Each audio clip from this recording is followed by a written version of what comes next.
Welcome back to my YouTube channel.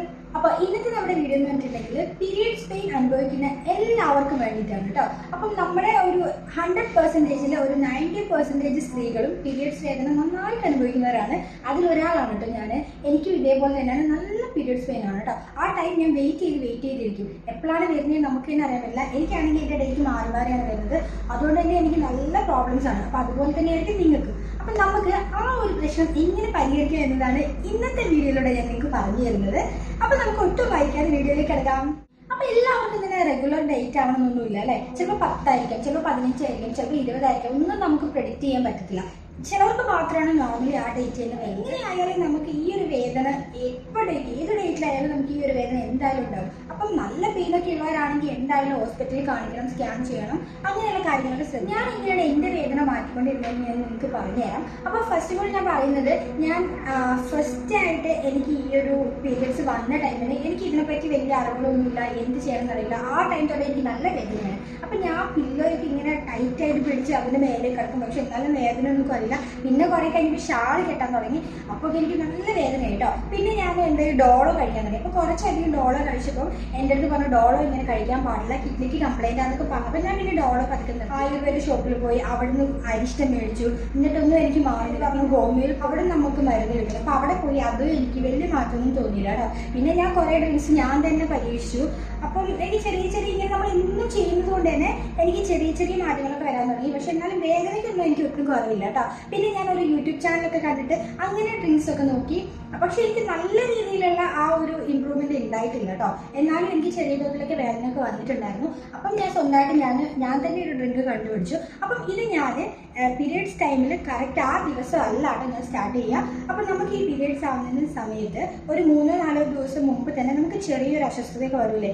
ചെറിയൊരു വയറുവേദന, ചെറിയൊരു തലവേദന, ഒന്നുമില്ലെങ്കിലും ചെറിയ എന്തെങ്കിലും നമുക്ക് മൂഡ് ചേഞ്ചിങ് ഒക്കെ വരുമല്ലോ. അപ്പം ആ ഒരു ടൈമിൽ നമുക്ക് ഏകദേശം മനസ്സിലാവില്ല, നമുക്ക് ഏകദേശം അടുത്തിട്ടുണ്ട്. അപ്പം ആ ടൈം തൊട്ടേ ഞാൻ ഈ ഒരു ഡ്രിങ്ക് ഞാൻ കുടിച്ചു തുടങ്ങി. അപ്പം എനിക്ക് നല്ലതായിട്ട് റിസൾട്ട് വന്നു കേട്ടോ. കാരണം ഞാൻ ആ ഒരു 3-4 ദിവസം മുന്നേ ഇത് കുടിച്ചതുകൊണ്ട് തന്നെ എനിക്ക് പീരിയഡ്സ് ആയ ടൈമിൽ നല്ലതായിട്ട് മാറ്റം വന്നു. കാരണം പീരിയഡ്സ് ആയാലും തന്നെ എനിക്ക് തോന്നാത്ത ആ ഒരു ഫീലിലേക്ക് എനിക്ക് വന്നു കേട്ടോ.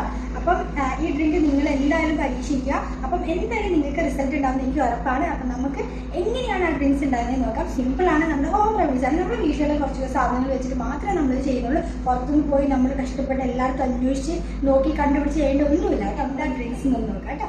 ആദ്യം നമുക്ക് വേണ്ടത് സാധാ വെള്ളമാണ് കേട്ടോ. അപ്പോൾ നമ്മൾ കുറച്ചല്ലേ ഉണ്ടാക്കുന്നുള്ളൂ, ഒരു ഗ്ലാസ്. അപ്പോൾ ഒരു ഗ്ലാസ്സിനനുസരിച്ച് വെള്ളം, പിന്നെ കുറച്ച് ഉലുവ വേണം കേട്ടോ. അപ്പോൾ അത് നമുക്ക് ക്വാണ്ടിറ്റി അനുസരിച്ച് നമുക്കിടാം. കുറേ ഇട്ടാൽ കയ്പ്പ് വരും കേട്ടോ. പിന്നെ കുറച്ച് ചായപ്പൊടിയാണ് ഇടുന്നത്. എന്നിട്ട് നന്നായിട്ട് തിളയ്ക്കുന്ന നേരം നമ്മൾ വെയിറ്റ് ചെയ്യണം കേട്ടോ.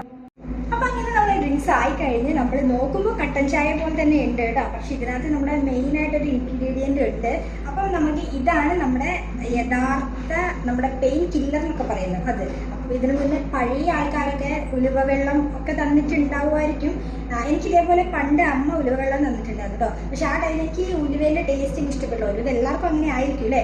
അപ്പോൾ അതുകൊണ്ട് തന്നെ ഞാൻ തിരിച്ച് വോമിറ്റ് ചെയ്യാൻ ചെയ്തുകൊണ്ടിരുന്നത്. പിന്നെ ഞാൻ ആ ഭാഗത്തേക്ക് പോയിട്ടില്ല. പക്ഷെ ഇപ്പം പിന്നെ വേദന കൂടി ചെയ്യാന്നുള്ള ആ ഒരു രീതിയിൽ ഞാൻ ചിന്തിച്ചിട്ടുള്ളതാണ്. പണ്ട് അമ്മ ഉലുവ വെള്ളം തന്നിട്ടുണ്ടല്ലോ, അപ്പോൾ അതിനകത്തേക്ക് വേറെ എന്തെങ്കിലും ഒന്ന് ചേർത്തിട്ടുണ്ടെങ്കിൽ നമുക്ക് അതിനുള്ള റിസൾട്ട് കിട്ടുമല്ലോ വെച്ചിട്ട് എനിക്ക് ഉലുവ വെള്ളം മാത്രമായിട്ട് കുടിക്കുന്ന ഇഷ്ടമല്ല. പക്ഷെ കട്ടൻ ചായ ഭയങ്കര ഇഷ്ടമാണ്. കട്ടൻ ചായ എങ്ങനെ കിട്ടിയാലും ഞാൻ കുടിക്കും. അപ്പം ഞാൻ വെച്ചിട്ട് പിന്നെ എനിക്ക് ഇഷ്ടമുള്ളത് കട്ടൻ ചായയാണ്. അപ്പം അങ്ങനെയാണെങ്കിൽ കട്ടൻ ചായയിൽ ഉലുവ നമുക്ക് ഇട്ടിട്ടുണ്ടെങ്കിൽ നമുക്കത് കുടിക്കാൻ പറ്റുമെന്ന് ഞാൻ എൻ്റെ മൈൻഡിലേക്ക് ചിന്തിച്ചു കേട്ടോ.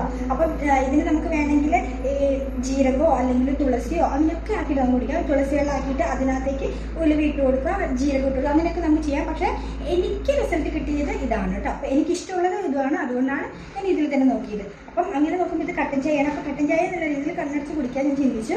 അപ്പം ഇതാണ്. അപ്പോൾ ഇതെങ്ങനെയാണെന്ന് വെച്ചിട്ടുണ്ടെങ്കിൽ ഇതിൻ്റെ ടേസ്റ്റ് ഭയങ്കര നല്ലതെന്നൊന്നും പറയുന്നില്ല കേട്ടോ. ചെറിയൊരു കമർപ്പുണ്ട്.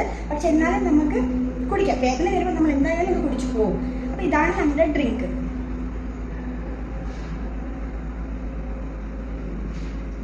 കുഴപ്പമില്ല. നോർമലി കട്ടൻ ചായ നമ്മൾ പഞ്ചസാര ഇടാണ്ട് കുടിക്കുമല്ലോ, ആ ഒരു ടേസ്റ്റ് തന്നെയാണ് നമുക്കുള്ളത് കേട്ടോ. പിന്നെ നമ്മൾ വല്ലാണ്ട് തണുത്തിട്ട് കുടിക്കരുത്. ഇളം ചൂടോടെ തന്നെ, ഇളം കുറച്ചും കൂടി ഒരു ചൂട് കൂടിയിട്ട് നമ്മൾ കുടിക്കുകയാണെങ്കിൽ അത് വയറിന് നല്ല സുഖമായിരിക്കും. കാരണം നമ്മൾ ചൂടുവെള്ളമൊക്കെ നമ്മൾ വയറിലേക്ക് ഇങ്ങനെ പിടിക്കുന്നുണ്ടല്ലോ. അപ്പോൾ അതിന് പകരം നമുക്ക് വയറിൻ്റെ ഉള്ളിൽ നേരിട്ട് ചൂട് പോകുമല്ലോ. അപ്പോൾ തണുത്തിട്ട് അത് കുടിക്കാതെ ശ്രദ്ധിക്കുക. കുറച്ചൊരു ഇളം ചൂടോട് കൂടി തന്നെ കുടിക്കാൻ ശ്രദ്ധിക്കുക കേട്ടോ. നിങ്ങൾക്ക് ഇഷ്ടപ്പെട്ടെന്ന് വിചാരിക്കുന്നു. അതുപോലെ തന്നെ നിങ്ങൾക്ക് ഇത് ഉപകാരപ്രദമായെന്ന് വിചാരിക്കുന്നു. അപ്പോൾ നിങ്ങൾക്ക് ഇഷ്ടപ്പെടുകയാണെങ്കിൽ തീർച്ചയായിട്ടും ലൈക്ക് ചെയ്യുക, സബ്സ്ക്രൈബ് ചെയ്യുക. ഇതേപോലെ നമ്മുടെ പീരിയഡ്സ് വേദന അനുഭവിക്കുന്ന കുറേ കൂട്ടുകാരുണ്ടാവും. അപ്പോൾ അവർക്കും കൂടെ ഒന്ന് ഷെയർ ചെയ്ത് കൊടുക്കാം കേട്ടോ. അപ്പോൾ നമുക്ക് അടുത്ത വീഡിയോയിൽ കാണാം. തന്നെ ബൈ, ടേക്ക് കെയർ.